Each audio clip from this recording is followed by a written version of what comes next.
প্রতিহিংসা রাজনীতি কি থামছে? আপনি কি মনে হয় কেউ থামছে? না, আমার তো মনে কোনো প্রতিহিংসা নাই বাংলাদেশের ইতিহাসে। আপনার মনে হবে না, কারণ বাংলাদেশে আপনি বলবেন যে আপনি নতুন এসেছেন এই কারণে। বাংলাদেশে না, নতুন না, বাংলাদেশে এখন প্রতিহিংসা রাজনীতি না। ভাই, বাংলাদেশের ইতিহাসে প্রথম নির্বাচন হয়েছে যেখানে কোনো খুন হয় নাই। ভাই, তুমি তো জানো না যে একটা কথা বলে তার পরিণতি আমার কি হয়েছে। সেই কথা বলার পর আমাকে কতটা অ্যাসাসিনেশন করেছে সোশ্যাল মিডিয়ায়, কিভাবে আমার 14 গোষ্ঠী উদ্ধার করেছে। এখন আমি যদি এগুলোকে উপেক্ষা করি, তা আমি যদি না যাই, তাহলে ঠিক আছে। আগে আওয়ামী লীগ আমলে 10টা করতে পারলে এখন আপনি 100টা করতে পারছেন, কোনটা ভালো? মানে কল বেশি আসতেছে, কল বেশি আসতেছে, মানে আপনার ডাকটা বেশি, কারণ আপনার লোকই তো না, এই জন্য ডাকছেন আর কি। আপনার তো লোক পাচ্ছে না, এই যে এই বাইরে রাখছেন, ভাইয়ের সাথে আর কে বসবে? আওয়ামী লীগের মনে, আপনি মনে করেন যে এটা আওয়ামী লীগ মনে? তো একদম আমার কাছে মনে হয় না আপনি আওয়ামী লীগ মনে, কারণ আওয়ামী লীগ মনে করেন তো আপনি আওয়ামী লীগ মনে হলে আওয়ামী লীগের আমলে আরো বেশি টকশোতে ডাক পাইতেন। এই জুলাইকে কেউ বলছে যে এটি জন আকাঙ্ক্ষার বিজয়, ফেসিবাদের পতন, আবার কেউ বলছে প্রতারণা। তিনটাকে আপনি কিভাবে বিশ্লেষণ করবেন? সবারই একটা না একটা যুক্তি আছে এই পেছনে। যারা বলছে জন আকাঙ্ক্ষার এটা একটা বাস্তবায়ন, সেটা তো অস্বীকার করার কোনো উপায় নাই যে আমাদের দীর্ঘ একটা স্বৈরতান্ত্রিক শাসনের মধ্য দিয়ে আমাদের দেশ গিয়েছিল, যেখানে আপনার ভোটের অধিকার নিয়ে প্রশ্ন উঠেছিল, উন্নয়ন নিয়ে কোনো প্রশ্ন ওঠে নাই, শাসন নিয়ে প্রশ্ন ওঠে নাই, শুধু ভোটটা যথাযথ হয়নি, উন্নয়ন নিয়ে প্রশ্ন ওঠে নাই। উন্নয়ন যে সমস্ত উন্নয়ন তারা করেছে আর কি, এগুলো নিয়ে মানুষ তো তেমন মাথা ঘামাই নাই। বাংলাদেশের ইতিহাসে মনে হয় ওই উন্নয়ন নিয়ে সবচেয়ে বেশি প্রশ্ন উঠেছে, যেখানে সবচেয়ে বড় অর্জন মানে রূপপুরে power plant, nuclear power plant, সেখানে যখন বালিশ তোলা নিয়ে মানে হাজার হাজার কোটি টাকা লোটপাট হয়েছে। আমি আপনাকে বলি, যে উন্নয়ন নিয়ে কথা হয়েছে যে 1 কিলোমিটার রাস্তা করতে সারা বিশ্বে যে টাকা লাগে তার চেয়ে কয়েকশো গুণ বেশি টাকা লেগেছে, সেই উন্নয়নে বাংলাদেশের মানুষ প্রশ্ন তোলে নেই, গণমাধ্যম তোলে নেই, সবাই তুলেছে, আপনারা তুলেছে না? ওই হারে কিছু হয়নি, কারণ উন্নয়ন হচ্ছে সেটা প্রশংসা করেছে মানুষ। 2-4টা রিপোর্ট যে হয় নাই বা অতিরিক্ত ব্যয় নিয়ে প্রশ্ন তুলে নেয় সেটা না, মিডিয়া যতটুকু তোলা সেটা তুলেছে। আমি বলছি ওভারঅল মানুষ কিভাবে দেখেছে। মানুষ ওভারঅল শেখ হাসিনার ওই শাসন উন্নয়নের প্রশংসা করেছে, প্লাস তার শাসন ব্যবস্থা নিয়ে কোনো প্রশ্ন তোলে নাই। ভোটাধিকার, ভোটাধিকার যে শাসন ব্যবস্থা নিয়ে কোনো প্রশ্ন তোলে নাই। ভোটাধিকার যে নাই সেটা তো প্রশ্ন। শাসন ব্যবস্থা কেমন ছিল ওই সময়টাতে? শাসন ব্যবস্থা গতানুগতিক, এখন যা চলতেছে নতুন কিছু ছিল না। এই সময় গুম হচ্ছে, এই সময় গুম হচ্ছে। আপনার কাছে প্রেস লিস্ট আসে যে একটা সন্ত্রাসী ধরতে গিয়ে তারা গুলি করছে, তারপরে এনকাউন্টার, এরকম প্রত্যেক মাসে 10টা 20টা আসছে? না, আসে নাই, এটা আসে নাই। এটা এই দিক থেকে আপনি বলতে পারেন যে গুমের সংস্কৃতি যেটা ছিল, ক্রস ফায়ারের সংস্কৃতি ছিল, সেটা কমে গেছে, বাট একেবারে জিরো হয়েছে এটা আপনি বলতে পারেন না। গভর্নমেন্ট আমলেও সেটা হয়েছে। একজন উদাহরণ আছে, হ্যাঁ একটা উদাহরণ আছে, ইউনূসের আমলে উদাহরণ আছে, ডক্টর ইউনূসের আমলে উদাহরণ একটা আছে। এই সরকার আমলে এখন এই সরকার আমলে আমি দেখি না এটা। বাট আপনি আমাকে শুধু প্রশ্নের পর প্রশ্ন করলে তো আমি কি বলতে চাচ্ছি সেটা আপনি উল্টাপাল্টা হয়ে যাচ্ছে। আচ্ছা প্লিজ। আমি যেটা বলতে চাচ্ছি, আপনি যে প্রশ্নটা করেছিলেন যে একটা শ্রেণী একভাবে দেখতেছে, আমি সবারই একটা যুক্তি আছে, যে যার মতো যুক্তি করে বলছে, আমরা সেটা কোনোটাই মানে উড়িয়ে দিতে পারি না। যারা বলছে যে এটা একটা, যেটা আমি বলতেছিলাম যে দীর্ঘ একটা স্বৈরতান্ত্রিক শাসনের মাস, এটাকে হটিয়ে আরেকটা পেজ শুরু হলো, সেটাকে একটা বিজয় নিঃসন্দেহে, কারণ সেটা তারা ভোটের মাধ্যমে করার কোনো পাচ্ছিল না। গণতান্ত্রিক সরকার পরিবর্তনের প্রধান উপায় তো হচ্ছে একটা ভোট। আপনি যখন ভোটের মাধ্যমে পাচ্ছেন না একটা সরকার পরিবর্তনের, তখন তাহলে বিকল্প পথে যেতে হবে। তো বিকল্প পথে তারা সফল হয়েছে, সেটা নিঃসন্দেহে বাংলাদেশের অধ্যায়, একটা নতুন অধ্যায় সূচনা হয়েছে। আর যেটা বলছিলেন যে যারা বলছে প্রতারণা, তাদের একটা যুক্তি আছে। কারণ হচ্ছে যে যারা ভেবেছিল যে 2024-এর পরে আমাদের সমাজটা হবে অন্যরকম, কিরকম সমাজ, সেখানে যে আন্দোলন যারা অংশ নিয়েছিল তারা কিন্তু কোনো শ্রেণীর ভাগ করে আসে নাই। তারা শিশু, বৃদ্ধা, নারী, সমাজের সর্বস্তর থেকে এসেছিল এবং স্বতঃস্ফূর্তভাবে উঠেছিল এই আন্দোলনে। তারা বিজয় দেখতে চেয়েছিল, কিন্তু এবং সেই সময় তারা দেখে এই ক্যাসেটে এই গান শুনেছিল, যখন আন্দোলন তুঙ্গে, তখন গান বাজা হচ্ছিল, যে স্লোগান দেওয়া হচ্ছিল, বঙ্গবন্ধুর বাংলায় বৈষম্যের স্থান নাই, এবং মুক্তিযুদ্ধের গান বাজানো হচ্ছিল। এগুলো মানুষ উদ্বুদ্ধ হয়েছিল যে তাহলে আমরা এমন একটা স্টেজে যেতে চাচ্ছি, রাষ্ট্র ক্ষমতায় কে আছে সেটা বিষয় না আমাদের। আমরা একটা গণতান্ত্রিক সমাজ চাই, যেখানে ভোটাধিকার থাকবে, যেখানে ন্যায় বিচার থাকবে, যেখানে গুণ এগুলো হবে না। কিন্তু জাস্ট 5 তারিখের পরে এসে তারা দেখলো, বা 5 তারিখ থেকেই দেখলো যে বঙ্গবন্ধু বাংলায় বৈষম্যের স্থান নাই, যার স্লোগান ব্যবহার করা হলো, তার মূর্তিতে উঠে প্রস্তাব করতেছে, তার বাড়িতে আগুন লাগিয়ে দিল, এবং কেয়ারটেকার গভর্নমেন্ট বা ইন্টেরিয়াম গভর্নমেন্ট যে সৃষ্টি হলো, সে একের পর এক এমন ওই আন্দোলনের প্রতিপক্ষ কে ছিল আনিস ভাই? কার প্রতিপক্ষ? ওই আন্দোলনটার প্রতিপক্ষ কে ছিল? আওয়ামী লীগ ছিল। যদি আওয়ামী লীগের, যদি আপনার কাছে কি এরকম কোন নজির আছে যে অভ্যুত্থান পরবর্তী যে ক্ষয়ক্ষতি হয়, অভ্যুত্থান পরবর্তী যে হিংসা হয়, অভ্যুত্থান পরবর্তী যে সমস্ত গ্রুপ উপগ্রুপ হয়, গৃহযুদ্ধ হয়, বাংলাদেশের পার্সপেক্টিভে আপনার কাছে কি এরকম কোন নজির আছে কিনা যে বাংলাদেশের যে ক্ষয়ক্ষতি হয়েছে সেটা অন্য যে কোনো দেশের চাইতে বেশি? অন্য যে কোনো দেশের চাইতে বেশি? কম কি হয়েছে? আমাদের বিভিন্ন স্থাপনাগুলো ধ্বংস হয়েছে, বিভিন্ন আন্দোলনে কতগুলো অফিস আদালত পোড়ানো হয়েছে আন্দোলনের মধ্যে। তো সবকিছু মিলিয়ে আমি যেটা বলতে চাচ্ছিলাম, যে জন আকাঙ্ক্ষাটা তৈরি হয়েছিল সেটা অচিরেই, মানে অল্প কয়দিন পরে মিলিয়ে যেতে শুরু করলো, যখন তারা দেখলো যে আনিস ভাই, আপনার একটু জানার জন্য বলছি, আপনার কাছে যে বিষয়টা আমি জানতে চাচ্ছি যে অভ্যুত্থান মানে হচ্ছে সরাসরি রাষ্ট্র ক্ষমতাকে, রাষ্ট্রকে চ্যালেঞ্জ করা, রাষ্ট্রীয় প্রতিষ্ঠান ভেঙে ফেলা, গুঁড়ো করে ফেলা, আগুন ধরিয়ে দেয়া। সব দেশে অভ্যুত্থান এভাবেই হয়। অভ্যুত্থান পরবর্তী, একটু বোঝার জন্য, অভ্যুত্থানের সময় এই ধরনের ঘটনাগুলো ঘটলো, অভ্যুত্থানের পরেও হয়। তো আমি যদি সিরিয়ার উদাহরণ দেই, আমি অনেকগুলো উদাহরণ যদি দেই, তিউনিসিয়ার উদাহরণ দেই, আমি মিশরের উদাহরণ দেই, মানে আমি যদি লিবিয়ার উদাহরণ দেই, সবগুলোতে এমন অবস্থা তৈরি হয়েছে, বছরের পর বছর যুদ্ধ হয়েছে, বিভিন্ন গ্রুপ তৈরি হয়েছে। বাংলাদেশের মানুষ, এখানে Awami League, BNP, Hindu Muslim does not matter, এখানে ওই পরিমাণে হিংসা চলেছে কিনা? হ্যাঁ, চলছে, এখনো চলছে। এখনো আমাদের সমাজে প্রতিহিংসা, রাজনীতি, অসহিষ্ণুতা, এটা আওয়ামী লীগ আমলে যা ছিল তার থেকে বেড়েছে।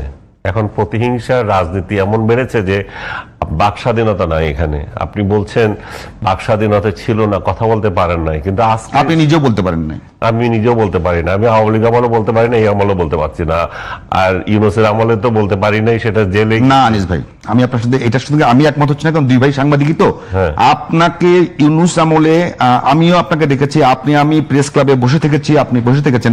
ইউনূস আমলে যেই পরিমাণ টক শোতে আপনি ডাক পান নাই, এই আমলে তার চেয়ে 100 গুণ বেশি ডাক পান। কোন আমলে? এই মানে ডক্টর ইউনূস থেকে, সরি, আওয়ামী লীগ আমলে যে ডাক পান নাই, আওয়ামী লীগ আমলে আপনি যে ডাক পান নাই, পুরো আওয়ামী লীগের 17 বছর টক শোতে যে পরিমাণ, যদি আওয়ামী লীগ পুরো 17, সেটাই তো বলতেছি, আওয়ামী লীগ আমি ডাকে পেলাম না কথা বলার জন্য, আমার বাক স্বাধীন ছিল না। তার মানে কিন্তু এখন তো পাচ্ছেন।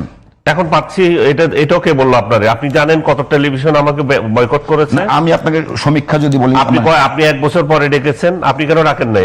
না ভাই, আমি আপনাকে ডাকা হচ্ছে না, আপনি কেন ডাকেন না, আপনি আনিস ভাই এটাকে কখনোই, আপনারা কিছু সংখ্যক সাংবাদিক এখন বিভিন্ন টেলিভিশনের হেড হয়েছেন, তারা বিভিন্ন পোস্টে আছেন।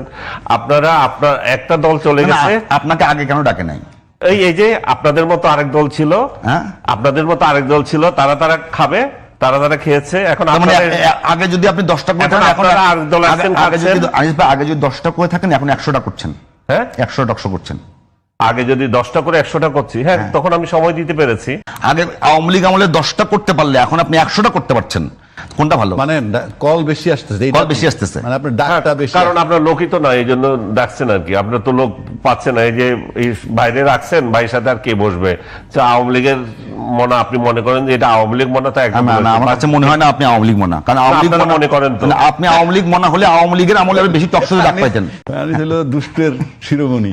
না, আওয়ামী লীগ হলে আপনি আওয়ামী লীগের আমলে ডাক পাইতেন, কিন্তু আওয়ামী লীগের আমলে ডাক না পেয়ে ডক্টর ইউনূসের আমল থেকে শুরু করে এখন পর্যন্ত, আমি যদি বলি যে সবচেয়ে টকশোতে জনপ্রিয় একজনের মধ্যে আপনি, তো আপনি কিভাবে বলছেন যে আপনি বাক স্বাধীনতা থাকছে না? ভাই, তুমি তো জানো না যে একটা কথা বলে তার পরিণতি আমার কি হয়েছে। সেই কথা বলার পর আমাকে কতটা অ্যাসাসিনেশন করেছে সোশ্যাল মিডিয়ায়, কিভাবে আমার 14 গোষ্ঠী উদ্ধার করেছে। এখন আমি যদি এগুলোকে উপেক্ষা করি, তা আমি যদি না যাই, তাহলে ঠিক আছে, কিন্তু আমাকে তো প্রতিনিয়ত করা হচ্ছে। আজকেও তোমাদের, আমি নাম বলবো না, আরেকজন টেলিভিশনের হেড, সে আমার নাম ধরে আমার ছবি দিয়ে আমার বিরুদ্ধে লিখেছে তো এগুলোতে কি আসে যায়? এবং এটা দখলকারী, টেলিভিশন দখলকারী। এটা 90 পরে এই যে এই 5 আগস্টের পরে টেলিভিশন দখলকারী। তো 5 আগস্টের পর টেলিভিশন কি দখল করা যায়? হ্যাঁ, করছেন তো। বিভিন্ন একদল আগে আওয়ামী লীগের লোকজন ছিল, ওই চাটার দল বিদায় নিচ্ছে, এখন নতুন চাটার দল দখল করছে। অ্যাপয়েন্টমেন্ট কে দিয়েছে এদেরকে? অ্যাপয়েন্টমেন্ট ছাড়া কি আমরা অ্যাপয়েন্টমেন্ট মালিক পক্ষ দিচ্ছে। যে বেটা 3 টাকায় বিক্রি হয় না, সেই বেটা যদি 20 লক্ষ টাকা বেতন পায়, 15 লক্ষ টাকা বেতন পায়, তা অ্যাপয়েন্টমেন্ট কিভাবে দেয় তাহলে সেটা আপনি জানেন না? না, সেটার বিরুদ্ধে আপনি কথা বলছেন কিনা? হ্যাঁ, সেটার বিরুদ্ধে আপনি কথা বলছেন? সেটার বিরুদ্ধে কথা বলি তো আমি খারাপ। কেউ আটকাচ্ছে কিনা আপনাকে? সেটা বলি না, আমার তো মনে খারাপ। হচ্ছে না কেউ আপনাকে আটকাচ্ছে। আনিস ভাই অনেকক্ষণ বলছেন, আমি একটু রাজ্জাকি ভাই, আনিস ভাই যে আমি অনেকক্ষণ বলেছি, কিন্তু আমাকে কথা বলতেই দাও না। আমি যেটা বলতে চাচ্ছিলাম সেটা হচ্ছে, একটা পক্ষ বিজয়ী হয়েছে, অবভিয়াসলি তারা একটা ফাইট করেছে, রক্ত দিয়েছে, একটা অধ্যায় শেষ করেছে। আরেকটা পক্ষ যারা এখানে সমর্থন করেছিল, তারা ভাবছে যে আমরা তো এটা ভাবি নাই যে তোমরা এসে এটা করবা, আমরা প্রতারিত হয়েছি, সেটা ভাবতেই পারে। আরেকটা হচ্ছে সোশ্যাল মিডিয়ায় গালাগালির একটা প্রসঙ্গ তুলেছো তুমি, যে ভাষার ব্যবহার নিয়ে, যে এক দল আরেক দলকে কদর্য ভাষায় গালাগালি করছে। আমি দেখলাম একদল সিডিআই লেখে, আরেক দল সরাসরি লেখে। এবং আজকে দেখলাম রাজশাহী ইউনিভার্সিটির একজন টিচার, জার্নালিজম ডিপার্টমেন্টের টিচার, নামটা হচ্ছে নিউটন, সে কি ভাষায় লিখেছে তার ওইখানে গিয়ে দেখো। এগুলাকে ইউনিভার্সিটি কিভাবে টিচার হিসাবে রাখে, আমি এটাই নিয়ে চিন্তা করি। এখন যদি বলেন যে আপনি ওটা কিভাবে বলতে পারেন, আমি ও যেভাবে যে ভাষায় লিখেছে, হাসিনা দিয়ে পরবর্তী শব্দ যেটা লিখেছে, সেটা সভ্য সমাজ তো কোনোদিন উচ্চারণ করবে না, কিন্তু সে উচ্চারণ করেছে সিডিআই এর পরিবর্তে। সে বলছে সিডিআই বলবি কেন, আমি সরাসরি বলি। সো একজন ব্যক্তি, যে সাধারণ লোকজন যা বলে, আর একজন বিশ্ববিদ্যালয়ের টিচার কি বলে, আমি দেখলাম সরাসরি বলি। এই মেহরাপ্রো শাওন লিখেছে এটা, যে জুলাই সিডিআই, তার বিরুদ্ধে আমি দেখলাম আমাদের সুধী সমাজ হাজার হাজার গালাগালি, এবং তার বিরুদ্ধে কয়েকটা নিউজও হয়ে গেল। এবং সেই নিউজের মাঝখানে আবার আমার ছবিও লাগাই দিয়েছে, যে আমারও দোষর বানাই দিচ্ছে ওইখানে দিয়া। কিন্তু দোষর কেন বানায় একটু শোনো না, কিন্তু এই যে ইউনিভার্সিটির টিচার যে নিউটন যেটা লিখলো, সেটা নিয়ে দেখি কারো কথা নাই।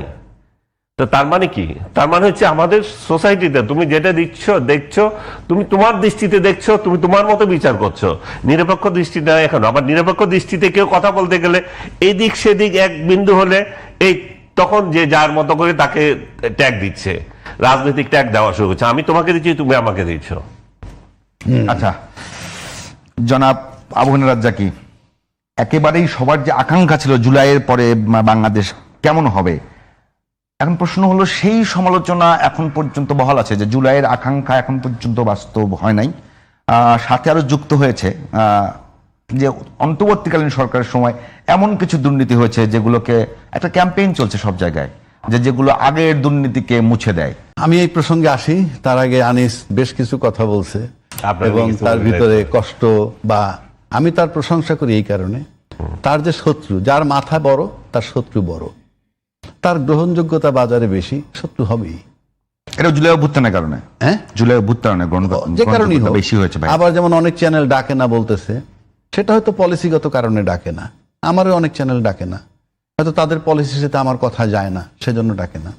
আর উন্নয়ন একটা কথা বলছে, আমি আই ডু অ্যাপ্রিসিয়েট ইট, কারণ উন্নয়ন এমন একটা জিনিস সবাই চায়, এবং আমার দেশে যে উন্নয়নগুলো হয়েছে, এইটা বিরোধিতা করার কিছু নাই। সেই মেগা প্রকল্পগুলো যে হয়েছে, যতগুলো সবাই জানে, পদ্মা ব্রিজ বলি, এয়ারপোর্ট বলি, এলিভেটেড এক্সপ্রেসওয়ে বলি, সব ঠিক আছে। কিন্তু প্রশ্ন হচ্ছে যে একটা জায়গায় আমরা যদি আসি, যেমন ধরেন মেগা প্রজেক্টের সাথে মেগা চুরিটা ছিল, মানে এই অধিকারটা আপনাকে দেওয়া হয় নাই। যেমন ধরুন, আপনি পৈতৃক টাকা দিয়ে আমি দায়িত্ব পাইলাম সব ভাই বোনের জন্য বাড়ি বানাবো, প্রত্যেকের জন্য একটা করে বাড়ি আমি বানিয়ে দিলাম এবং বললাম যে 5টা বাড়িতে আমার 100 কোটি টাকা খরচ হয়েছে, কিন্তু হওয়ার কথা 12 কোটি টাকা বা 20 কোটি টাকা। তখন কিন্তু আমার এই ভাই বোনগুলো আমাকে ছাড়বে না, যে তুমি উন্নয়ন করছো ঠিকই, আমার বাবার টাকা দিয়ে। সেইটার বিরুদ্ধে গিয়েই তো জুলাই অভ্যুত্থান। এটাই বলতে, শুধু জুলাই অভ্যুত্থানের পরে কি হলো আমি সেটাই বলছি। তাই কেউ মানবে না যে তুমি আমার যতই উন্নয়ন করে বিল্ডিং দাও না কেন, আমার বিল্ডিং এর কস্টিং এত, তুমি এত টাকা মেরে দিছো। সেখান থেকে বিরোধ, এবং সেইটা আমরা হাত দিতে পারি নাই। প্লাস আপনার জুলাই আন্দোলনটা খুব গুরুত্বপূর্ণ কেন বলি আমি, মুক্তিযুদ্ধ করলাম মাত্র 9 মাসে, আমরা মুক্তিযুদ্ধ তো 9 মাসে করছি। তাহলে একটা দেশ থেকে আমরা একটা ভূখণ্ড আলাদা করে 9 মাসে টিকে গেলাম, 9 মাসে যুদ্ধ করে ফেললাম। সেটার উপরে যারা আক্রায়ে বসছিল তাদেরকে সরাইতে 16 বছর লাগলো। মানে আজকে যারা বিএনপি ক্ষমতা আছে তারাও তো বলতে তার আন্দোলনে ছিল, তাহলে 16 বছর যাবত আন্দোলনে ছিল। জুলাইটা হয়তো টার্নিং পয়েন্ট হয়েছে, তাহলে 16 বছর লাগছে তাদেরকে সরাইতে। এবং এই সরাইতে 16 বছর লাগার পিছনে অন্যতম কারণই হলো প্রশাসন তাদেরকে কোঅপারেট করছে। কারণ বাংলাদেশে যতগুলো অভ্যুত্থান হয়েছে প্রতিটা অভ্যুত্থানের ব্যাপারে যখন লাস্টলি যখন প্রশাসন বলে তোমার সাথে আমি নাই, তখন তার পতন হয়। সেই এরশাদ সাহেবেরটাও যদি দেখি, যখন আর্মি তার কাছ থেকে সরে গেল তার পতন হইল। আবার বেগম খালেদা জিয়ার একটা টাইম যদি ধরি, মহিউদ্দিন খান আলমগীর সাহেবরা যখন নাইমা আসলো সচিবালয় থেকে, তারপরে পতন হইল। একইভাবে দীর্ঘ 16 বছর শেখ হাসিনা থাকতে পারছে, প্রশাসন তাকে কিছু করেনি, প্রশাসন কোঅপারেট করেছে। যখন প্রশাসন দেখছে জুলাই আন্দোলনের গতি এত তীব্র যে মৃত্যুর জন্য তৈরি, একের পর এক ডেড বডি হচ্ছে, তখন একটা পর্যায়ে তারা হিমশিম খেয়েছে যে আর বোধহয় সম্ভব না। এবং তখন লাইন ফাইনালি কিন্তু প্রশাসনই বলছে যে আমরা আর সাথে নাই। দ্যাট ইজ আর্মিও যদি বলি, তারা যদি তখন আরো 5,000 লোক মারতো তাহলে সেটা হইতো। তার মানে আলটিমেটলি প্রশাসন ছাড়া আপনার কোনো অভ্যুত্থান হয় না। কারণ এই জন্য আমাদের 15-16 বছর রাখছে, 15-16 বছর তাকে কোঅপারেট করছে। যখন ফাইনালি পারে নাই তখন বাধ্য হইছে। এবং এই যে জুলাইয়ের যে আন্দোলনটা, জুলাইয়ের যে চেতনাটা, সেটা আমরা সবাই যেভাবে নিছি, আপনি যেমন জানেন আমাদের দেশে 2টা পার্টি আছে, 2টা পার্টির ভাগ্য খুব ভালো। কেন না, জানেন? আমি মনে হয় আপনাকে যে প্রশ্ন করছি, মানে রাজাকি ভাই, আমি একটু বোঝার চেষ্টা করছি যে এখন সবচেয়ে আলোচিত যে বিতর্ক, সেটা হলো কেউ, আমি ভাইকেও যেটা বলছি, আমি সেটা আসতেছি, সেই জায়গাটা বলছেন যে অন্তর্বর্তীকালীন সরকার যে চলে গেল জুলাই, না, যখন অন্তর্বর্তীকালীন সরকার অন্যায় করে, হ্যাঁ, মানে সে অন্যায় করে রক্তের উপর দাঁড়িয়ে অন্যায় করে, কথা কিন্তু বুঝেন। কারণ তাদের যে আন্দোলনকারীদের কথায় মানুষ জীবন দিয়েছে, তার অঙ্গ দিয়েছে, অঙ্গহানি হয়েছে, সেইটার উপর দাঁড়িয়ে যখন তারা অন্যায় করে, দুর্নীতি করে, তো সেটা তো আরো ভয়াবহ বিষয়। আমার প্রশ্নটা হলো, তখন তো প্রমাণিত হয়ে যায় যে এটা আসলে আদর্শিক কোনো বিষয় ছিল না। আওয়ামী লীগের পক্ষ থেকে যে বারবার এটা বলা হয় জুলাই প্রতারণা কিংবা মেটিকুলাস ডিজাইন, সেটাই কি প্রমাণিত হয় না? আর সেটাই আমি বলতেছি, সেই জায়গাটায় এখন আমি সেই পয়েন্টটাই আসি। আপনি যারা জুলাই আন্দোলন করেছে, আমরা যাদের কথা বলতেছি, আপনি যদি সুন্দরভাবে চিন্তা করেন, জুলাই আন্দোলন সবাই দাবি করি, কিন্তু যদি শেখ হাসিনা, যেহেতু আমাদের শেখ হাসিনা সবচেয়ে বড় ভিকটিম জুলাই আন্দোলনের, তাকে যদি আপনি প্রশ্ন করেন যে জুলাই আন্দোলন কারা করেছে, সে কাদের নাম বলবে জানেন? এই এনসিপির নাম বলবে। এবং এই এনসিপির যারা আন্দোলন করছে তারা কিন্তু সবার কাছে প্রিয় হওয়ার কথা, অন্যান্য রাজনৈতিক দলের কাছে, কিন্তু তারা কিন্তু অন্যান্য রাজনৈতিক দলের প্রিয় হয় নাই। উপরন্তু আমরা অ্যাকশনে দেখতেছি যে আপনি যখন পাওয়ার পলিটিক্সে বিশ্বাসী, পাওয়ারটা পাওয়ার পর আপনি ভুলে যান। যখন আপনি পাওয়ারটা পেয়ে গেলেন, তখন কিন্তু আপনি জুলাইকে ভুলে গেলেন। আপনি গণভোট বলছিলেন, গণভোট পালন করলেন না, জুলাই সনদ বাস্তবায়ন করার চিন্তা করলেন না। এবং এখন এটাও বলা হচ্ছে, জুলাইদেরকে নিন্দা করা হয় যে তারা জামাতের সাথে গিয়ে যোগ দিছে। জামাতের সাথে যোগ দিল কেন, সেটা কিন্তু আমরা আলোচনা করতেছি না। কেন সেটা আলোচনা করতেছি, ব্যাখ্যা করেন। আচ্ছা, ব্যাখ্যাটা হইল এই যে তাদের ধারণা ছিল এই যে আওয়ামী বিরোধী আন্দোলন তারা করছে। সত্য মিথ্যা পরের চ্যাপ্টার। আওয়ামী বিরোধী আন্দোলন যেহেতু করছে, এই জুলাইয়ের ফসলটা যারা পাইছে, জুলাইটা যদি না হইতো আমার নির্বাচন হইতো 29 সালে, জুলাই না হলে নির্বাচন হইতো 29 সালে। সেক্ষেত্রে জুলাই হওয়ার পর যারা ক্ষমতায় আসলো, তাদের ধারণা ছিল তারা আমাদেরকে আঁকড়ায় ধরবে। যেমনি ভাবে মুক্তিযুদ্ধ হিসেবে যারা যুদ্ধ করেছে, আমরা কিন্তু সবাই, আমরা হয়তো ছোট, কিন্তু যারা মুরব্বী ছিল, যারা যুদ্ধে যাইতে পারে নাই, তারাও কিন্তু তাদেরকে জড়ায়ে ধরছে। একইভাবে জুলাই আন্দোলনের পরে তাদেরকে জড়ায়ে ধরার কথা ছিল দলমত নির্বিশেষে সবার। কিন্তু আমি আওয়ামী লীগের কথা বললাম, সে তো চলেই গেল, কিন্তু অন্য সবাই তো তাকে বুকে জড়ায় ধরে নাই, বরং তারা নাকি অশ্রাব্য গালি দিছে, যাতা গালাগালি করছে ইত্যাদিতে, যাদের কথাবার্তা ভালো না, এই ধরনের ভাষা আমরা পেয়েছি। তাহলে যাদেরকে আমাদের আঁকড়ায় ধরার কথা ছিল, আমরা তো তাদেরকে আঁকড়ায় ধরি নাই, বরং আওয়ামী লীগ এবং এখন ক্ষমতাসীন দল দুইজনেরই কমন এনিমি হয়ে গেল গিয়া ছাত্ররা। কারণ এই ইউনূস সাহেব বলছিল ছাত্ররা আমার নিয়োগকর্তা। এই ইউনূস সাহেবের বিরুদ্ধে আপনি মনে করেন এখনো চলছে আলোচনা। কিরকম আলোচনা? যে সে বলছে যেহেতু জুলাই ছাত্র আমার নিয়োগকর্তা, সুতরাং ছাত্র এখনো আছে, এখনো ধারণা করা হচ্ছে তাকে পেট্রোনাইজ করে ইউনূস সাহেব দূর থেকে। তা আমার কথা হইলো, এই যে জুলাই চেতনা যে আমরা ধারণ করি, জুলাই চেতনা আমি ধারণ যদি করবই, তাহলে ওরা তো আমাদের কাছে সবচেয়ে বেশি গ্রহণযোগ্য। আমরা কি আদৌ তাদেরকে একসেপ্ট করছি? না, আমি একটু ভাই, আপনি যে জুলাই যারা আন্দোলন করছে তাদেরকে সবাই গ্রহণ করছে কি করছে না সেটা অন্য বিতর্ক। আমার প্রশ্নটা অন্য জায়গায়। জুলাই আন্দোলন করার পরে ডক্টর ইউনূসকে প্রধান করা হলো, বাংলাদেশের মানুষ অনেকটা মানে পুরোটাই তাকে রিসিভ করছে, তাতে কোনো সন্দেহ নাই, কারণ তার বিরুদ্ধে একটা কথাও আসে নাই, তাকে নিয়ে কেউ ওই মুহূর্তে কেউ সমালোচনা করে নাই। তার যে মানে সরকারের বডি ছিল, তাদের অপকর্ম নিয়ে যখন সংসদে কথা হয় যে তাকে এই মানে এটা তদন্ত করতে হবে, আমি আপনাকে বলতে দিই, তার মানে কোনো কারণে কি জুলাই যে আন্দোলনকারী তাদের হাতে অন্তর্বর্তীকালীন সরকার ছিল না, আনিস ভাই যাদেরকে একদম কড়া ভাষায় সমালোচনা করে, সেটা কি যৌক্তিক নয়? জুলাইদের সমালোচনা করেন, জুলাইরা কি করে সেটা ভিন্ন কথা, কিন্তু ইউনূস সাহেবের প্রসঙ্গ যেটা আনছেন, উনি কিন্তু অলরেডি ক্ষমতায় নাই, উনি কিন্তু ক্ষমতা থেকে চলে গেছেন। এখন তার সরকারে যারা ছিল সেই সরকারদের দুর্নীতি নিয়ে কিন্তু আলাপ হচ্ছে, ইতিমধ্যে কথা উঠছে। যদি আপনি দুর্নীতি করেন তা প্রমাণ পরে আসি। দুইটা লোক কি আপনি সহি লোক পাইছেন এই দল ইউনূস সরকারের মধ্যে? দুইজন লোক কিন্তু বিএনপিতে আছে, একজন হলো পররাষ্ট্রমন্ত্রী, আরেকজন হইল আপনার বিডার আশিক। এই দুইটা লোক কি পুত পবিত্র তাইলে? আপনি তো এই দুইটা লোকের এখানে এসে বিশাল দায়িত্ব দিছেন, একজনের পররাষ্ট্রমন্ত্রী বানাইছেন, যারকে নিয়ে বিএনপি ঢাকা তখন যারা ছিল তারা আন্দোলন করছে, তীব্র আন্দোলন, তার পদত্যাগ চাই, অথচ সে এখনো পররাষ্ট্রমন্ত্রী হিসেবে বহাল তবিতে। তাইলে ইউনূস গভর্নমেন্টের মধ্যে এই দুইটা লোক আপনি নিশ্চয়ই ভালো পেয়েছেন, একেবারে সহি শুদ্ধ, তাহলে তাকে নিবেন কেন? আর ইউনূস সাহেবের কথা আমি বলি, এই যে দুর্নীতির যে খতিয়ানটা বলতেছে, টিআইবি সম্ভবত এই কথাটা আনছে। তো টিআইবি কথা আনলো দুর্নীতির, তার মানে কি একটা কথা ছিল প্রথম যে নির্বাচন হোক, নির্বাচন হওয়া মানে ইউনূস অপসারণ হয়ে যাবে।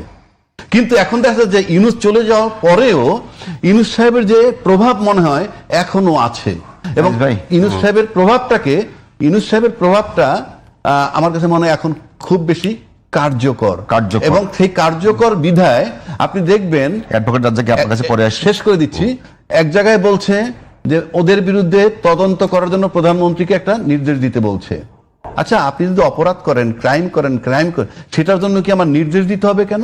অপরাধীর অপরাধ তদন্ত হবে, নির্দেশ দিতে হবে দরকার নাই। একেবারে চোখের সামনে এইরকম নিজেদের বাহিনী, মানে নিজের বাহিনী, একেবারে আমার টাকায় চলা বাহিনী সরাসরি আমাকে গুলি করে মারছে। সাইদ, ইয়ামিন কিংবা এই নামগুলো আসলে না, একটা আর আবু রায়হান নামে একটা ছেলে ছিল যাকে গুলি করা হয়েছে, যার গেঞ্জিতে পাওয়া গেছে 400 গুলি। তো আমার প্রশ্ন হলো, জুলাই তারপরেও কিভাবে সন্ত্রাসী কর্মকাণ্ড হয়? সন্ত্রাসী কর্মকাণ্ড কে বললো? ক্যাম্পেইন চলছে, সেটা নিয়ে আপনাদের কথা বলা উচিত।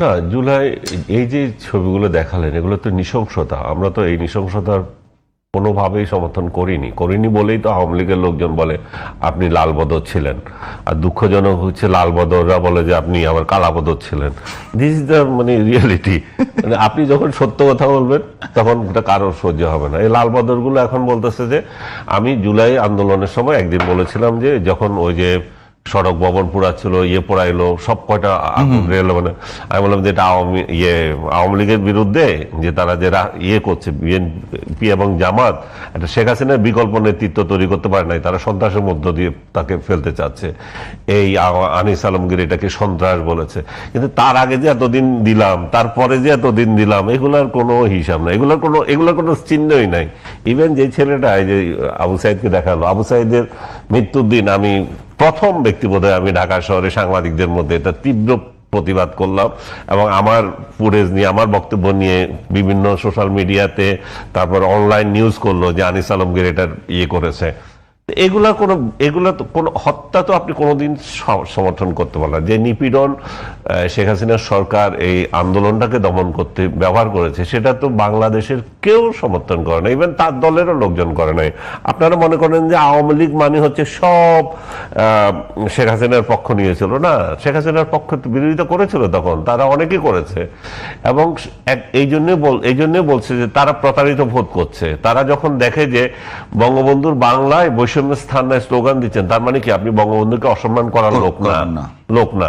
কিন্তু পরের দিন দেখতেছে আপনি তার মূর্তিতে প্রস্তাব করতেছেন, তার যা ইচ্ছা করতেছে, এবং ইউনূসকে ক্ষমতা দিল, ইউনূস পাকিস্তানের প্রেতাত্মা হিসাবে আবির্ভূত হলো, এবং বঙ্গবন্ধুর নাম কোথা থেকে কিভাবে মুছা যায় সেই চেষ্টা করলো। আজ পর্যন্ত দেখেন সব প্রতিষ্ঠান থেকে বঙ্গবন্ধুর নাম উচ্ছেদ করছে। আমি মনে করি না যে বঙ্গবন্ধুর নাম এতগুলো প্রতিষ্ঠানে থাকা উচিত, কিন্তু বঙ্গবন্ধু এভিনিউর নাম কি আবরার হওয়া উচিত? আর বঙ্গবন্ধু হলের নাম হাদি হওয়া উচিত? আপনি যখন এগুলাকে ইনস্ট্যান্স দেন তখন আপনার কাছে কি এখানে মনে হয় যে 17 বছরের তখন মানুষের মধ্যে কি ইমপ্রেশন জাগে? 17 যে বছরের আপনি কি স্বৈরশাসনের ধরনের ফলে সরকার? 17 বছরের স্বৈরশাসনের ফলে শেখ মুজিবুর রহমানের উপরে একটা ক্ষোভ তৈরি হয়েছিল। হ্যাঁ, ক্ষোভ হয়েছে, কিন্তু আমি বলছি যে সেই ক্ষোভটাকে আমরা যেটা করব সেটার একটা জাস্টিফাই করতে হবে, যে বঙ্গবন্ধুর নামে আমি এত প্রতিষ্ঠান রাখবো কেন, আমি পক্ষপাতী না, এগুলো থাকবে না।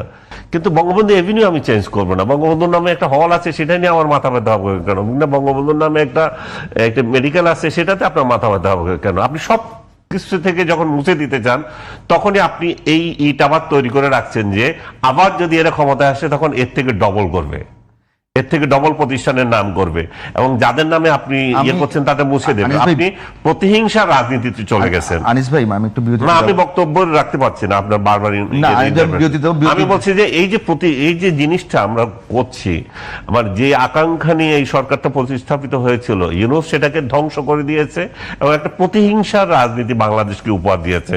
আর সেই প্রতিহিংসার রাজনীতি ইউনূস একটা ইলেকশন নিয়ে বিদায় নিয়ে গেলেও সেটা শেষ হয় নাই। সেটাই আসলে তাই, সেটা শেষ হয় না। বর্তমান সরকার সেটার মানে এটা ইনহেরিট করছে, মানে তার ঘাড়ে আসছে এটা। আপনি প্রতিহিংসা রাজনীতি কি থামছে? আপনি কি মনে হয় কেউ থামছে? না, আমার তো মনে হয় কোনো প্রতিহিংসা নাই বাংলাদেশের ইতিহাসে। আপনার মনে হবে না, কারণ বাংলাদেশে আপনি বলবেন যে আপনি নতুন এসেছেন এই কারণে। বাংলাদেশে না, নতুন না, বাংলাদেশে এখন প্রতিহিংসা রাজনীতি না। ভাই, বাংলাদেশের ইতিহাসে প্রথম নির্বাচন হয়েছে যেখানে কোনো খুন হয় নাই।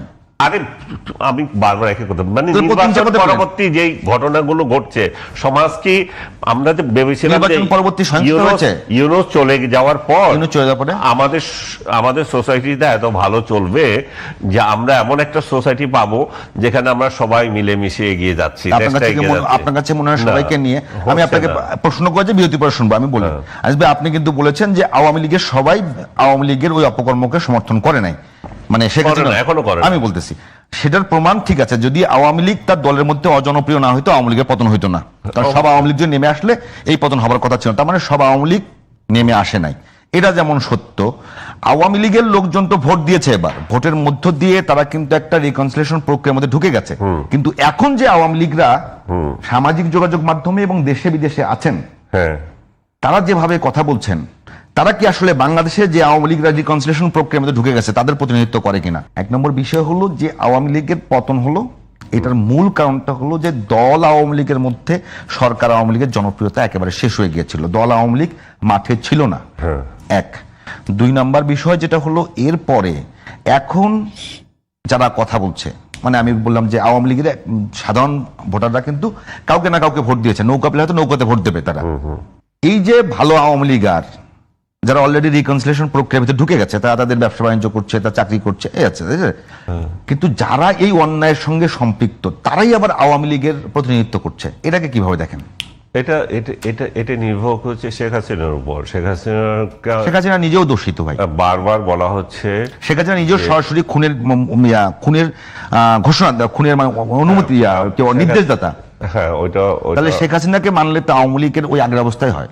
সেটাই কথা হচ্ছে যে এখন শেখ হাসিনার যে দল, সেটা আমি আপনি বা রাজ্জাকি ভাই কেউ তো নিয়ন্ত্রণ করতে পারবো না। এখানে ওনাদের নেতৃত্বে কে থাকবেন এটা তো উনি নির্ধারণ করবেন, বা ওনাদের দলের লোকেরা নির্ধারণ করবেন। ওনারা যদি মনে করে যে আমরা একজন খুনিকে আমাদের প্রধান রাখবো, আমরা একজন খুনিকে সেক্রেটারি রাখবো, আমার শেষ করতে দেন, আপনি সব ইয়ে করলে হবে না। তো আমরা একজন খুনিকে সেক্রেটারি রাখবো, সেটা তাদের সিদ্ধান্ত। আপনার সিদ্ধান্ত কি? আপনার সিদ্ধান্ত হচ্ছে প্রত্যাখ্যান করা। আপনার আমার সিদ্ধান্ত হলো করেন। আপনাকে আমি বলি, আপনাকে বলে দিই ভাই একটু একটা প্রশ্ন। আপনার আমার সিদ্ধান্ত হলো যে কোনো ডাকাত সিন্ডিকেট, কোনো জঙ্গি সিন্ডিকেট, কোনো হত্যাকারী সিন্ডিকেটকে বাংলাদেশের কোনো জায়গায় কোনো স্পেস দিব না। হ্যাঁ, এটা আমার সিদ্ধান্ত। হ্যাঁ, আপনার সিদ্ধান্ত, এটা আপনি রাখেন। কিন্তু জনগণ কি করে তাদেরও স্পেস দেবেন আপনি। জনগণ কি করতে চায়, আপনি আপনারটা করছেন।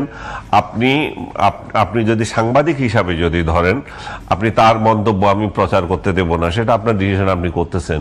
কিন্তু জনগণ কি চাচ্ছে? জনগণ কি ওই খুনিকে চাচ্ছে না সহি ইউনুসকে চাচ্ছে? সেটাও আপনাকে দেখতে হবে। কারণ সহি ইউনুসকে দিয়ে তো তারা দেখেছে কিভাবে লুটপাট করা হয়, কিভাবে দেশটাকে ধ্বংস করা হয়, কিভাবে অর্থনীতি ধ্বংস হয়, সমাজ ধ্বংস হয়, যুব সমাজ ধ্বংস হয়, এবং বৈষম্যের বিরুদ্ধে কথা বলে বৈষম্যমূলক সমাজ তৈরি হয়। কিরকম সেটা?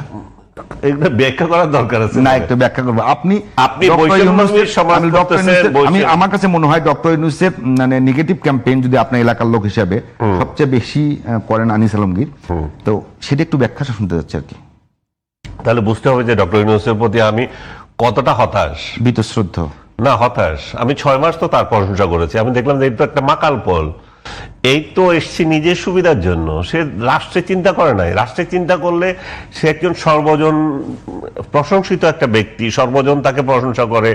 তারে তো 8 এপ্রিল 8 অগাস্ট যে ক্ষমতা দিয়েছিল, তখন তো আমরা তার বিকল্প কাউকে চিন্তা করে নাই, তাই না? তখন তো সব দল মত সবাই মিলে সবাই দিয়েছে। সমর্থন তো তাহলে এত জনপ্রিয়তা, এত সমর্থনের পরেও উনি কেন ব্যর্থ হলেন?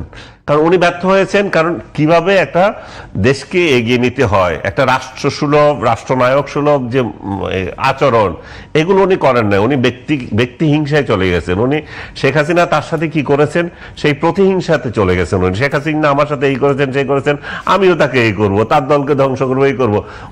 উনাকে যে আমরা একটা দায়িত্ব দিয়েছিলাম উনি এটা ভুলে গেছেন। তখন উনি ছেলেফেলেদেরকে নিয়ে, ওরা আমার নিয়োগদাতা, সো ওদেরকে উনি ব্যবসা দিচ্ছেন, বাণিজ্য দিচ্ছেন, দল করতে দিচ্ছেন। উনি বৈষম্যের কথা বলে উনি কোটার বিরুদ্ধে যে আন্দোলন হলো, সেই কোটা আবার সিস্টেম করলেন। কত একটা দেখেন আপনি, মুক্তিযোদ্ধাদের হেয় করলেন, জুতার মালা দিলেন, যেখানে সেখানে মুক্তিযোদ্ধাদেরকে অপমান করা, এবং মুক্তিযোদ্ধা ভাতা সর্বশেষ আসলো যেটা, মুক্তিযোদ্ধা ভাতাটা সেই পরিমাণ আপনি এদেরও ভাতা দিচ্ছেন, জুলাই যোদ্ধাদের ভাতা দিচ্ছেন, জুলাই যোদ্ধা বানাচ্ছেন আপনি কাউন্টার করে, জুলাই আন্দোলনের লোকদেরকে আপনি যোদ্ধা বানাইছেন, যে মুক্তিযোদ্ধা জুলাই যোদ্ধা, এবং এই তোমরা যা ভাতা পাবা এরও তত ভাতা পাবে। একটু রাজ্জাকে ভাই, এটাকে আসলে এই কথাটা কিন্তু আলোচনা আসলে কি মুক্তিযোদ্ধাদের, এবং আমি শেষ করে দিচ্ছি, আপনি যদি 1 টাকাও যদি মুক্তিযোদ্ধাদের ভাতা না বাড়ায়, তার মানে হচ্ছে যে আপনি 24 দিয়ে 71-কে ঘায়েল করতে চান। আপনি আপনি আপনার ইয়েদেরকে ভাতা দেন না। আপনার যদি মনে হয় যে 15,000-এ হচ্ছে না, 20,000-এ হচ্ছে না, 50,000 করে দেবো, দেন। আর ওদের মুক্তিযোদ্ধার ভাতা 1 লাখ করেন। আপনার ব্যক্তিগত না করে নাই, আপনি এদের সমান করতে হবে কেন? মুক্তিযোদ্ধার সমান কেন করতে হবে? জুলাই যোদ্ধাদের কি ভাতা কেন সমান করতে হবে? ভাতা দেওয়া উচিত কিনা সেটা সরকার ডিসিশন। সরকারের অনেক টাকা থাকলে দিতে পারে। তো সরকারের উচিত 90-তে আমরা যে আন্দোলন করেছিলাম আমাদেরও ভাতা দেওয়া। 90 এবং 24 হ্যাঁ, একরকম হবে না কেন? আমরা তো 90 আন্দোলন করছি না। এটা তো অভ্যুত্থান ছিল, একটা স্বৈর শাসককে হটাইছি। আপনি তাহলে 24 আর 71 এক, আপনি 24 আর 71-কে কেন মিলান? 24 আর 90-টা এক করবেন। এটা কি কারো কেউ বলেছে যে অমুকটা অমুক? প্রত্যেকটা সেপারেট পার্ট। তো সেপারেট পার্ট হলে আপনি কেন এদেরকে ভাতা দিচ্ছেন ওদের সমান? আপনার ভাতা সিস্টেম আসলো কোথা থেকে? আপনার সার্টিফিকেট আসলো কোথা থেকে? এগুলো আসলো কোথা থেকে? আপনি 90 আলাদেরকেও দেন। আপনি যদি এত উদার হয়েছেন, 90 আন্দোলন কি খেলনা ছিল যে স্বৈরশাসককে হটিয়ে, এত বছরের একটা স্বৈরশাসককে হটিয়ে যে গণতান্ত্রিক আন্দোলন সূচনা হলো, সামরিক সরকার গেল, এখানে তো সামরিক সরকার ছিল না, সকল একটা গণতান্ত্রিক সরকার ছিল। ওই সামরিক সরকার চাইতে ভয়াবহ নৃশংস ছিল। আপনার দৃষ্টিতে থাকতে পারে, কিন্তু আমরা যখন আন্দোলন করছি আমাদের কাছে তখন অনেক বেশি। একটু শুনি ভাই। শোনেন, প্রথম প্রশ্ন, রাষ্ট্র ভাতা দেয় কেন? রাষ্ট্র ভাতা দেয় কেন? এই যে মুক্তিযোদ্ধাদের ভাতা রাষ্ট্র দিচ্ছে না, জুলাই যোদ্ধাদের ভাতাও তো রাষ্ট্র দিবে। অর্থাৎ রাষ্ট্রের কাছে যখন জিনিসটা গুরুত্বপূর্ণ মনে হয়, রাষ্ট্র যখন একটা বিশাল কিছু থেকে উদ্ধার পায়, কম্পারিজনটা কেন আসছে মুক্তিযুদ্ধের সঙ্গে? এটা হলো সংকীর্ণতা। কারণ আমি বলি কেন সংকীর্ণতা বলি, আপনি 71 সালের যুদ্ধ হয়েছিল কি জন্যে? এই বৈষম্য, আর কিছু না, এই বৈষম্য। সেই বৈষম্যকে কেন্দ্র করে ফাইনালি বিট্রে করা হলো, নির্বাচন করলো, নির্বাচনে ক্ষমতা পাওয়ার কথা আওয়ামী লীগের, তারা পান নাই। সেখান থেকে আন্দোলন শুরু, এবং বৈষম্যের কারণে। এবং তখন কি সে আন্দোলনটা? তখন কিন্তু এই আওয়ামী লীগের যারা ওই যুদ্ধ ঘোষণা করছে তারা কিন্তু নিরস্ত্র ছিল, তাদের উপরে পশ্চিমা বাহিনী কিন্তু অস্ত্র চালাইছে। নিরস্ত্র মানুষের উপরে অস্ত্র, ভাগ না হওয়া পর্যন্ত, স্বাধীন না হওয়া পর্যন্ত কিন্তু সেম ল্যান্ড, একই ল্যান্ড ছিল, অর্থাৎ একই দেশ পাকিস্তান। একইভাবে যখন জুলাই আন্দোলন চলে তখনও কিন্তু বৈষম্য আন্দোলন, সেখান থেকে ঘুরতে ঘুরতে এক দফায় আসলো। নিরস্ত্র ছাত্র জনতা সমস্ত মানুষের উপরে প্রশাসনের লোক গুলি চালাইলো, যেভাবে পাকিস্তানিরা চালাইলো। আপনি ওইভাবে তুলনা করলে ওটা ছিল ভূখণ্ড স্বাধীন করা, আর এটা ছিল একটা ফ্যাসিস্ট গভর্নমেন্টকে রিমুভালের জন্য আন্দোলন করা। এখানে তো ভূমিকে ভাগ করার বিষয় না, এটা নিজের দেশের ভিতরে যে অরাজকতাটা সেটাকে করার জন্য। এবং সেটার জন্য যারা প্রাণ দিছে, 71 সালে যারা প্রাণ দিছে, এটার জন্য প্রাণ দিছে, আপনি মূল্যায়ন করতে গেলে কিন্তু আপনাকে মূল্যায়ন করতেই হবে। এখন 71 এমন একটা জায়গা, আনিস ভাই 100 ভাগ বাংলাদেশ বিরোধী যদি হই, আমি যদি 100 ভাগ বাংলাদেশ বিরোধী হই, আমাকে যদি বলা হয় তুমি বাংলাদেশের ইতিহাস লেখো, কারো সাধ্য নাই 71-কে বাদ দিবে। 71 বাদ দিলে তো আপনার বাংলাদেশই নাই। সুতরাং এটা হলো মানুষের কথার কথা। 24 দিয়ে 71 ঢাকা যাবে না, 71 দিয়ে আপনার 24 ঢাকা যাবে না। কেন? 24 ধারণ করতেছে এই প্রজন্ম, একেবারে পাক্কা তরুণ যারা, যাদের কাছে এই ঘটনাটা 2 বছর হয়েছে বা 24 আর 26 মাস হয়েছে। আপনি 71-এর ঘটনা এখনো এমন লোকেরা টানতেছে যার জন্ম হয়েছে 71-এর 20 বছর পরেও। আপনি টানতেছেন কিসের উপরে? ডিভিশন ক্রিয়েট করার জন্য। আর এটা হলো তাজা ঘটনা, আপনি ইউ ক্যানট রিমুভ ইট। আপনি এই প্রজন্মের মাইন্ড থেকে এটাকে সরাইতে পারবেন না। বাট যারা 71-এর চেতনায় বিশ্বাসী কইরা দাবি কইরা মুক্তিযুদ্ধ এই 24-এ করতে চায়, তাদের একটা প্লাস পয়েন্ট আছে। প্লাস পয়েন্ট হইল এই, মিডিয়ার আধিপত্য বলেন, লেখনির আধিপত্য বলেন, সেটা আওয়ামী লীগকে যারা সমর্থন করে তাদের দিকে যত শক্তিশালী আপনার অন্য কোনো দিকে নাই। সুতরাং এখন যদি এই 24-কে কবর দেওয়ার জন্য 500 বই লেখার লোক আছে বাংলাদেশে, কিন্তু 24-কে জীবিত রাখার জন্য 20টা লোকও এখনো পাওয়া যাচ্ছে না। বাট এটা গাথা আছে এই তরুণ প্রজন্মের কাছে, আজকের এই প্রজন্মের কাছে। আপনি ইচ্ছা করলেই জুলাই বাদ দেওয়া যাবে না, কারণ বাংলাদেশের যে ইতিহাস, আপনি যদি এই যে উন্নয়নের কথাগুলো বললাম, আপনি কেউ বলে 1400, কেউ বলে 800, কেউ বলে 500 লোকের প্রাণহানি। আপনি যদি রাষ্ট্রকে ভালোবাসেন, রাষ্ট্রের জনগণকে ভালোবাসেন, এই সমস্ত উন্নয়নের চেয়ে জীবনগুলোর দাম বেশি। এই সমস্ত উন্নয়নগুলো আপনি উন্নয়নের নামে আয়নাঘর বানাইতে পারবেন না, উন্নয়নের নামে আপনি লোক হত্যা করতে পারবেন না, উন্নয়নের নামে বিনা বিচারে হত্যা করতে পারবেন না। এই রাইট আপনাকে কেউ দেয় নাই। একটা লোকও যদি মারতে হয়, ইউ জাস্ট কুইট। যার জন্য পুলিশ বলতেছিল, একটু আগে দেখাইলেন আপনি, এডা মারি এডা মরে অন্যরা সরে না। তার মানে কোথায় গিয়ে দাঁড়াইছিল। এখন সেই চেতনাটাকে আমরা কেন রিমুভ করতে চাচ্ছি? বরং আমরা সেই চেতনায় জাগ্রত হই না কেন? আমাদের চেতনা তো মুক্তিযুদ্ধের সাথে এটা যদি অ্যাড হয়, আমাদের চেতনা তো আরো বেশি শক্তিশালী হওয়ার কথা। সেখানে আমরা পিছিয়ে যাচ্ছি কেন? আমরা জুলাইকে আন্ডারমাইন কেন করব? জুলাইতে যারা আন্দোলন করছে তাদেরকে আমরা ছোকরা বলি, কেউ কেউ বলে যে তারা আগে চলতো না সাইকেলে, এখন চলে প্রাডোতে।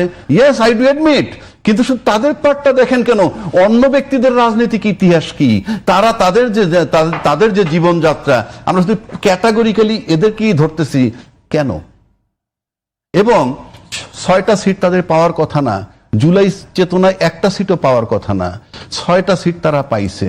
বাংলাদেশে 40 বছরের রাজনীতি করেও 6টা সিট পায় নাই। জামাতের মতো, জামাতও আজকে যে সিটগুলা পাইছে, তাদের সাথে এই ছেলে পেলেগুলো এনসিপি যোগ দেওয়ায় ওই চেতনার ইনফ্লুয়েন্স ওইখানে গেছে। চেতনার ইনফ্লুয়েন্স, জামাতের এই ভোট নাই। এবং আপনি বাংলাদেশ, যে কথাটা বলতে শেষ করে দিচ্ছি, বাংলাদেশ হলো পাওয়ার পার্টির দেশ, ইভেন পশ্চিমবঙ্গ পাওয়ার পার্টির দেশ। আপনি দেখেন তৃণমূল ক্ষমতাতে চলে গেছে, তৃণমূলের নেত্রী কিন্তু কি অলরেডি কংগ্রেসে যোগ দিতে যাচ্ছে। কারণ আপনাদের রাজনীতি না থাকে, খালি পাওয়ারে যাওয়ার ইয়ে থাকে। যেমন বিএনপি 16 বছর রাজনীতি ছিল না, পাওয়ারে ছিল না, রাজনীতি ছিল না, স্ক্যাডার ছিল, কে কোথায় দেশে বিদেশে ছিল। আপনি যদি রাজনীতি থাকতো, আপনি চলমান থাকতেন। যাদের রাজনীতি আছে তারা ক্ষমতা পায় না। লেফটিস্ট বলেন, যতটুকু রাজনীতি আছে তাদের রাজনীতি কনস্ট্যান্ট, এবং ওই রাজনীতিটুকে তাদেরকে কেয়ার করে বইলে এই বড় বড় পাওয়ার পার্টি তাদেরকে একটু নিয়ে একটু সঙ্গ দেয়, একটু পদ দেয়, যে ওদের রাজনীতি আছে। তাহলে তো ওদেরকে জিজ্ঞেস করার কোনো কারণই নাই। এই পাওয়ার পার্টি যেটা হয়, যেমন 111 যখন হইলো, আমরা নিশ্চিত 111-এর পরে আওয়ামী লীগ ক্ষমতা আসবে। কেন নিশ্চিত? কারণ ক্ষমতা কাইরে নিলাম আমি বিএনপির কাছ থেকে, তারে নিশ্চয়ই ক্ষমতা দিব না। Very simple logic. আবার এই যে জুলাই অভ্যুত্থান হইলো, এ চলে যাওয়ার পর ন্যাচারালি ক্ষমতা আসবে বিএনপির কাছে। এই কারণে তাদের ইঞ্জিনিয়ারিংটা হয় কোথায়? শুধু 2/3 মেজরিটির প্রশ্নে, যে 2/3 দিব কি 2/3 দিব না। এই সমস্ত জায়গাগুলো আমাদের লড়াই হয়। এবং এই জন্য আমাদের এই দুইটা পাওয়ার পার্টি, আপনি দেখেন যে এই পাওয়ার পার্টি আজকে পাওয়ার এসে ভুলে গেছে। যে যত কথা আপনি মুখে বলেন না কেন, আপনি জুলাই নিয়ে কোনো কথা নাই, গণভোট অসাংবিধানিক বলতেছেন, নির্বাচন আগে এটা বলেন নাই, এখন জুলাই সনদ বাস্তবায়ন করতেছেন না, কিচ্ছু আসে যায় না ভাই। আপনি এই যে ঘটনা শেখ হাসিনার সময় ঘটছে, 100% প্রশাসন তার পায়ের তলায় ছিল, তাকে চলে যেতে হয়েছে।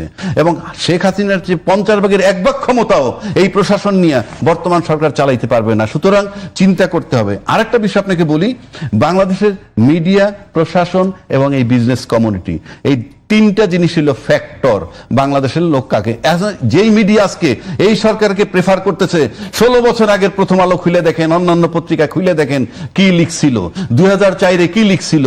অথচ আমরা ভুলে গেছি ক্ষমতায় গিয়া, পাওয়ারে গিয়া, যে এই পত্রিকাগুলো আমাদের সম্পর্কে দীর্ঘ 16 বছর কি লিখছে আর এখন কি লিখতেছে আমি ভুলে যাই কেমনে, আমার এটা মাথায় ধরে না। আমি এইটুকু বুঝি। আমি বলছি না আপনার সময় শেষ, আমি বলছি না আপনি প্রতিশোধ নেন, কিন্তু আপনাকে তো বুঝতে হবে আপনার সময় শেষ। ঘুরে গেলে আপনি খুশি হয়ে যান, আপনার সময় শেষ, এবং পদে গেলে জনাব জুলাই রাজ্জাকি, ভুলে আপনার যান। সময় শেষ। আপনাকে না থামাইলে আপনি 1 ঘন্টা বলতে পারেন। এবং এটা দেখা গেল যে রাজ্জাকি ভাই যতক্ষণ বক্তৃতা দিলে তুমি একটা কোশ্চেনও আমি সেটাই বলতেছি, আমি সেটাই বলতেছি। কি কোনো কারণ- শান্তিপূর্ণ না, না, ভাবে না, কথা না, বলতে না, না, পারো। আমি এটার কারণ আছে, you are an important man. না, কোনো কারণ। আনিস ভাই, আপনাকে বলি, আপনার বার্তা মানুষ আচ্ছা, শোনে ভাই। একটু আমি বলেন। আপনাকে বলি একেবারে শেষ, আপনার 5 মিনিট আছে, আপনার 3 মিনিট পর রাজ্জাকি ভাই আপনি 1 মিনিট অথবা 2 মিনিট বলবেন। এই 3 মিনিটে আমার কাছে কেন আপনাকে ধরি আমি আপনাকে বলি, সামাজিক যোগাযোগ মাধ্যমে এই মুহূর্তে জনপ্রিয় বলেন আর অজনপ্রিয় বলেন, মানে সেটা ফেমাস হোক আর নটোরিয়াস হোক, দুইটাই আপনি। আমি দুইটাই। হ্যাঁ, হ্যাঁ, আমার দুর্ভাগ্য এটা। একটা গ্রুপের কাছে আপনি খুব ফেমাস, একটা গ্রুপের কাছে আপনি খুব নটোরিয়াস। কারণ অনেকেই বলছে যে পতিত যে আওয়ামী লীগ সরকার, তাদের যে ন্যারেটিভ বিল্ড আপে যারা কাজ করছে, তাদের মধ্যে অন্যতম আনিস আলমগীর। আমি কিন্তু খুব চাচাশোলা কথা বলি, আপনার ছোট ভাই। না না, বলেন ভাইয়া। তো এখন প্রশ্নটা হলো, আমি এখানে আওয়ামী লীগ আমি বলতেছি কেন, আমি একজন সাংবাদিক হিসেবে আমিও চাই না যে কেউ আমরা কোনো দলের পক্ষে কথা বলি। আমার প্রশ্নটা হলো যে আওয়ামী লীগ পতিত হয়ে গেল, পরাজিত হলো, তার পতন হলো, পতন হওয়ার পরপরই ডক্টর ইউনূস ক্ষমতায় এসেছেন। তো এখন পর্যন্ত আপনাদের যে কজনকে নিয়ে ক্যাম্পেইন চলছে, বলা হচ্ছে যে আপনারা এখন পর্যন্ত ডক্টর ইউনূসের সমালোচনা করছেন, কোনোভাবে সেটা যদি ফুলফিল হয়ে যায় এরপরে আপনারা গণতন্ত্রকামী বিএনপিকে ধরবেন। হ্যাঁ, তো এখন প্রশ্ন হচ্ছে যে ইউনূসকে 6 মাস কোনো সমালোচনা করি নেই, তো সেটার জন্য তো আমার পাপ হয়েছে। আমি তো তার মানে কি, একটা সরকার আসলো, তাকে কি আমি সঙ্গে সঙ্গে সমালোচনা শুরু করে দেবো? এটা কোনো নর্মসের মধ্যে পড়ে? তো আমি ইউনূসের সমালোচনা সেই জন্যই করে নেই, আর সেই কারণে আমাকে আওয়ামী লীগের লোকজন গালাগালি করছে। আবার ইউনূসের সমালোচনা যখন করা শুরু করলাম, ইউনূসের সহ্য হয় না, তখন সে জেলে দিল। তো বর্তমান সরকারেরও সমালোচনা করছি না, কারণ তারা মাত্র ক্ষমতায় এসছে। আর ইউনূস যে দুঃশাসন দেখিয়ে গেছে, এটা তো নিঃশ্বাস নেওয়া যাচ্ছে, তাই না? তা আমি কেন সমালোচনা করবো তার? আমি তো বরং তার ভুল হইলে সেগুলো দেখিয়ে দেব। এবং ক্ষমতায় আওয়ামী লীগ আসলো আর বিএনপি থাকলো, তাতে আমার কি আসে যায়? ওরা তো কিছু আসে যায় না। আমাদের তথ্যমন্ত্রী বানাবে না, এগুলো যেগুলো আপনি প্রচার করতেছেন আপনারা, যে আনিস আলমগীর আওয়ামী লীগ আসলে তথ্যমন্ত্রী বানাবে, এগুলো হচ্ছে কথার কথা। তখন আমি যে ভাই পেছে তাতে বানাবে, তো আমি যে আওয়ামী লীগের বিরুদ্ধে যখন যেগুলো বলতেছি, ওগুলো তখন সামনে আনবে। এই লোক কিন্তু সেই লোক যে আওয়ামী লীগের বিরুদ্ধে এই বলছিল, হাসিনার বিরুদ্ধে এই বলছিল। বাংলাদেশকে আমি চিনি, আমি কারো হালুয়া রুটির পূজারি না, আমি হালুয়া রুটি খাইতে চাই না, কিন্তু যা সত্য সেটা বলে যাব। এই সত্য বলতে গিয়ে যারা নিপীড়িত তাদের পক্ষে কথা বেশি যায়। এই মুহূর্তে আওয়ামী লীগ নিপীড়নের শিকার, আওয়ামী লীগের পক্ষে বেশি কথা যাবে। আর আওয়ামী লীগ তো প্রতিপক্ষই আছে এখানে, তো জামাত, বিএনপি, এনসিপি আরো যারা যারা বলেন, সব তো একদল হয়ে আছে। ওরা যদি আজকে বলে যে শেখ হাসিনা আসবে, বলতেছে আসবে, এতদিন বলতেছিল যে আসবে না, আসে না কেন, এখন যখন আসবে বলছে তখন আবার হাউকাউ শুরু হচ্ছে। আসবে কোথায়, আসবে কেন? আশ্চর্য ধরনের। এটা কি ভালো না যে সব দল একসাথে, বিরোধী দল, সরকারি দল সবাই মিলে? সেটা তাদের বিষয়। যেহেতু আমি রাজনীতি করি না, আমি যখন রাজনীতিতে জয়েন করব, জেনে করব, যদি ভবিষ্যতে করি কোনো কালে, সারা জীবন তো সাংবাদিক থাকবো কথা না, কিন্তু যখন সাংবাদিকতা করব তখন সাংবাদিকতাই করব। যখন রাজনীতি করব, এই সাংবাদিকতার নাম আর থাকবে না, তখন আমি রাজনীতি করব। তখন আমি আমার মতো করে চিন্তা করব, আমার দল নিয়ে চিন্তা করবো। ক্যাম্পেইনের সময় থাকবে যে ইরাক ফেরত সাংবাদিক থাকতে পারে, অতীত তো একটা যে কোনো জায়গায় থাকবে। আপনি যখন যেখানে যান, আপনি জিটিভি নিউজের হেড, এটা কি থাকবে না? থাকবে তো। তো ভাই যেটা বলছিল, যোদ্ধা যোদ্ধা যে জিনিসটা এটা বলছে যে এই যে আমরা আন্ডারমাইন করছি এবং আন্ডারমাইন করানোর জন্য সরকারই করাচ্ছে, এগুলা তৈরি করে দিচ্ছে। কারণ আপনি যোদ্ধা নেবেন কেন, আপনি ভাতা নিচ্ছেন কেন? তাহলে আপনি তো বুঝাইতে চাচ্ছেন এরা মুক্তিযোদ্ধা, এরা 24-71 সমকক্ষ, আপনি বুঝাইতে চাচ্ছেন। ওর বলতেছে 24 কিন্তু সমকক্ষ না, আবার আপনি কার্যক্রম দিয়ে 24-71 সমকক্ষ বলতেছেন, আপনি স্বাধীনতা 2.0 বলতেছেন, আপনি তো এগুলো সব তৈরি করতেছেন। তাহলে আপনাদের এগুলো থেকে আমরা মুক্ত হতে হবে, এগুলো থেকে মুক্ত হয়ে আমরা সঠিক রাজনীতি করতে হবে, বৈষম্যহীন রাজনীতি যেটা করার কথা বলছি আমরা, সেই জায়গায় আসতে হবে। এবং সেই জায়গায় বর্তমান সরকারও আসতে হবে। বর্তমান সরকার যদি ইউনূসের অপছায়া নিয়ে শাসন করে, আবার ইউনূস যে ভুলগুলো করেছিল সেগুলো যদি এই সরকারও যদি করতে থাকে, উনি দুজন ব্যক্তির কথা বলছে, ইউনূস তাদেরকে রেখেছিল, তাদেরকে কেন রেখেছিল? আমি মনে করি যে সরকার যদি মনে করে যে তারা আমার দক্ষ কর্মী আছে, দক্ষ লোক আছে, আমি তাদেরকে রাখতেই পারে। সরকার এটা ব্যাখ্যাও দিলে ভালো হইতো, কেন যে কোন গুণে তাদেরকে রেখেছে। বাট যেভাবে সরকার চলতেছে তাতে তো মনে হয় যে একেবারে খারাপ কাজ করছে তা না, রাখছে তারা মানে ভালো কাজের জন্য হয়তো রেখেছিল। ধন্যবাদ। একেবারে সময় শেষ, একেবারে 1 মিনিটে যদি কিছু বলতে চাই। আমি সিম্পল বলি, ধারণা ছিল এই যে ইলেকশন হইলেই সবকিছু ঠিক হয়ে যাবে, ইউনূস সাহেব চলে গেলেই সব ঠিক হয়ে যাবে। এবং ইন্টারেস্টিং ব্যাপার দেখেন, সরকারের ভিতরে 3টা ফেজে 3 ধরনের কথা হয়। প্রথম ফেজ, প্রধান ফেজ খলিলকে রাখলো পররাষ্ট্রমন্ত্রী। প্রধান ফেজ বলতে চেয়ারম্যান বলবো, যাকে আপনার বিএনপির চেয়ারম্যান বা প্রধানমন্ত্রী, তাকে রাখলো পররাষ্ট্রমন্ত্রী। আবার তার একজন উপদেষ্টা বলতেছে ইউনূস সরকার যে বিষয়ে তদন্ত হওয়া দরকার, তার স্বরাষ্ট্রমন্ত্রী বলতেছে প্রধানমন্ত্রীর আদেশ দেওয়া দরকার এই তদন্তের জন্য। তাহলে একটা সরকারের ভিতরে 3টা ফেজ। তার সরকার প্রধান সমর্থন করতেছেন খলিলকে, খলিল মানি টু সাম এক্সটেন্ট ইউনূস। আবার যিনি বলতেছেন ইউনূস মানে আমেরিকা হোক, যিনি বলতেছেন যে ইউনূসের বিষয়ে তদন্ত হওয়া দরকার, সেজন্য নির্দেশ চায়। আপনারা দুইজনই একদম ফেমাস আলোচক, না, যদি চাই 2 ঘন্টা চালাতে পারবো। ইন্টারেস্টিং ব্যাপার হলো যে এখনো যে ইউনূস সাহেবের একটা প্রভাব আছে, সেটা যারা বিশ্বাস করে সেই বিশ্বাস থেকেই বিরোধিতাটা চলমান।